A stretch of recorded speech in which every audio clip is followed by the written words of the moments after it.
Hello everyone, it's Serpent, and welcome back to another episode on the Serpentland server. Not server, Serpentland's single-player world. There we go. As you can see, my internet is currently out, so I have compensated for my lack of skin by wearing the dragon head.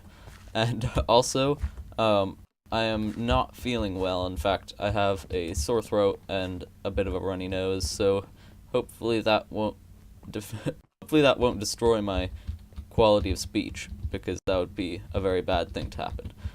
Anyway, though, another thing I wanted to note is just that down here in this chest, woohoo, mending book and unbreaking on the same book, which is epic.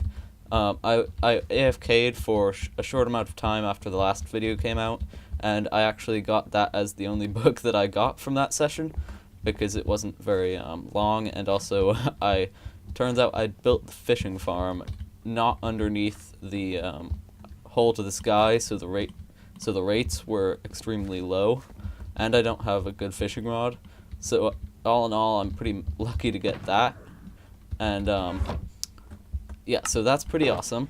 And one more thing that I wanted to, oh, no anvil, okay, forget it.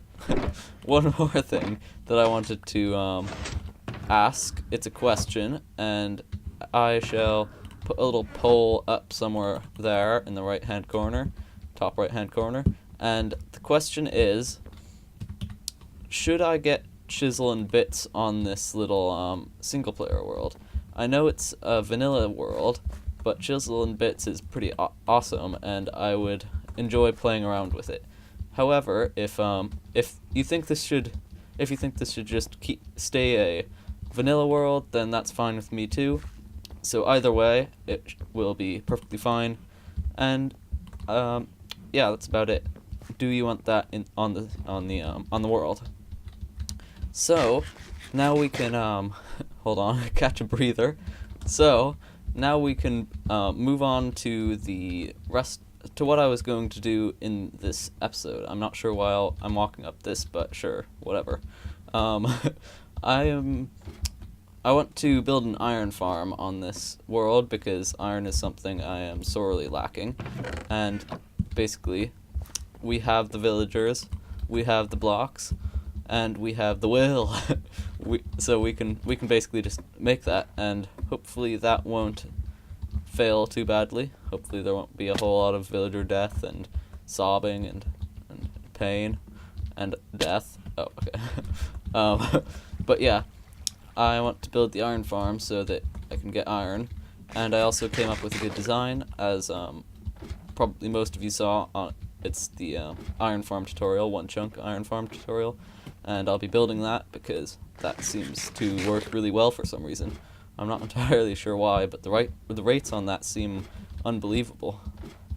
Although I'm not going to try and market that into the tutorial, because I don't know why that would be. There's no evidence for it, and yet it seems to be happening.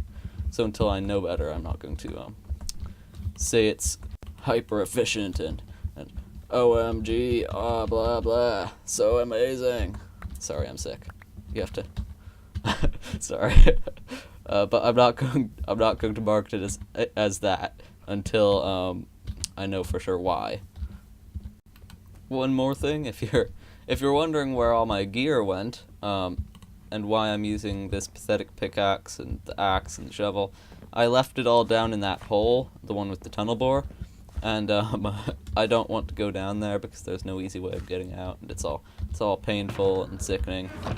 And basically I just made myself some Cheez-It gear. No, not the cracker, just cheesing it gear, because I'm too lazy to go down.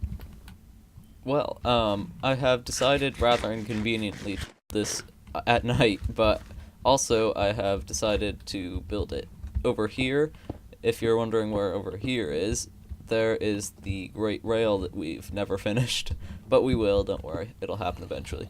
But in the meantime, I'm going to start working on the iron farm, just in this chunk, and over that mountain somewhere is the base, not too far away. It might even be the chunks might even be loaded from where we are here. But anyway, I'm just going to build the well, first spawning platform at least, and then keep working on it, and hopefully we'll be able to finish the whole thing by the end of the episode. Although that might be a tad, what's the word, ambitious. Might be a little bit of that. Here it is, after the, well, that was a little bit faily, but here it is. There's the little spawn platform at least, and we're actually, go away. At least it's finally becoming the daylight. So anyway, over there is, well, okay, ignore that last statement. What we're going to be doing is building this farm, and we'll actually texturize the walls, because after this is done, we're going to be building a structure around it, and I think most of the walls are going to be visible, and hopefully that'll end up looking cool. It's just basically going to be a tower, and yeah, not a whole lot left to say, really. I'm just going to be working on the walls now, and hopefully when I get back they shall be done and I won't be dead or something. On second thought, we'll be texturizing the walls in a later episode, because I don't really want to be doing that as well as concentrating on getting it to work, so we'll just do that later. In the meantime, though, we do actually have the walls in, and something that has occurred to me is that I have no doors. That could be an issue, although I'm not sure if doors are actually necessary for the functionality of an iron farm. I'm pretty sure they're just for looks. They aren't. Okay, so now I'm just building the little holding cell for the doors, the little hole in the wall, I guess, and there we go. And then I'll build another one on this side, and not a whole lot is still going on. Since since I have finished those bits, and I don't remember how to do those bits, and I need doors, I'm just going to put the ice in now, because that seems like the right thing to do. Why did I place that? Anyway, I am going to, well, actually it's pretty much almost done, and I placed it wrong again. Yeah. Okay. Like that. Oh, okay. Well, I need another one here, and stupid water, and another one here, and another one here. I think that's good, right? Right? Yeah, sure. Okay. So now we hop on them and break the ice, just like that. And now we have the water streams. So yeah, no matter where you stand, you fall into the water, and if you're an iron golem standing there who happened to spawn here unknowingly, eventually you'll saunter into the water like that. Eventually you'll saunter into the water like that, and flow into the middle anyway. So now we just need to collect some wood and apparently some more blocks, because I've unusefully run out. Maybe I'll just use this for the spawning platform instead, like a lazy person. And basically I'll just plop the doors in, and then probably get the rest of the walls in, except that I don't have blocks for that, which is a pain, but oh well. Yeah, I shall do that. Aha! I have actually finished all the important, other than the villagers, aspects of this village, of this iron farm. So, the next step is to actually get the villagers into the cells. And you may have noticed in, I think, the last video, we do have a lot of villagers, and most of them are completely useless. And for once, that's a good thing, because now we can take 10 completely useless villagers and plop them 5 in each cell. So, that's what we'll do. I may need to go on an iron gathering hunt to go get rails, although I see some over there. Maybe there's enough still left over from the last time I moved villagers. I think that was actually not when I was, I don't think I was actually doing videos back then, so none of you will remember this. But I basically moved villagers down into that breeding cell that no one has ever seen, and I used rails to do that, obviously, because there are rails here, and they came, these villagers came from all the way over there, next to the old burnt down tree fort, the tree house that didn't live very long. That's why this bridge is here, actually. Although, no, this bridge was here before. But anyway, over here is my old villager breeder, even uglier than the one we have now, which is saying something. And I do actually have a farmer here. Sorry, just taking a trip down nostalgia lane. And he's a pretty terrible farmer, but he is a farmer. And then also I have a weaponsmith who I get my iron axes from. And apparently that guy's breeding somehow. No idea how. Anyway, moving on.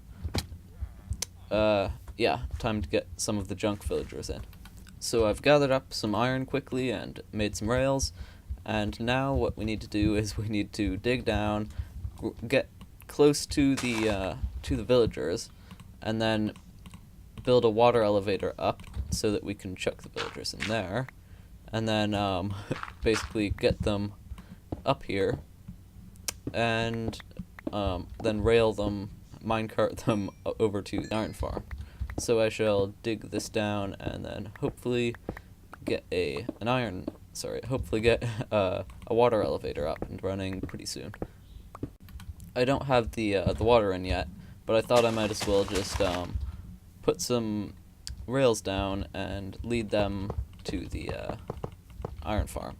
I'm not doing very well with words at the moment.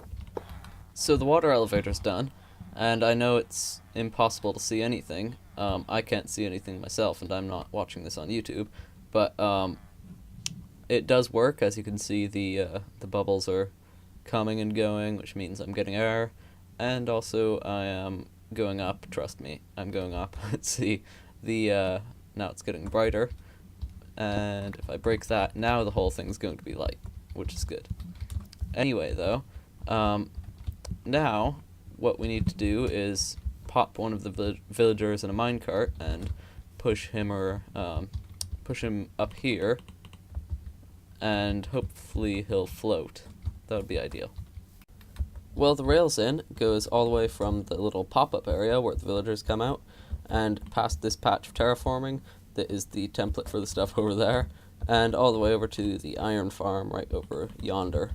Unfortunately, my cold has progressed since the last clip, since yesterday really, and I'm just not feeling well enough to finish this episode, unfortunately, and a whole slew of things are wrong with me. I could name a few, but I won't because that's boring.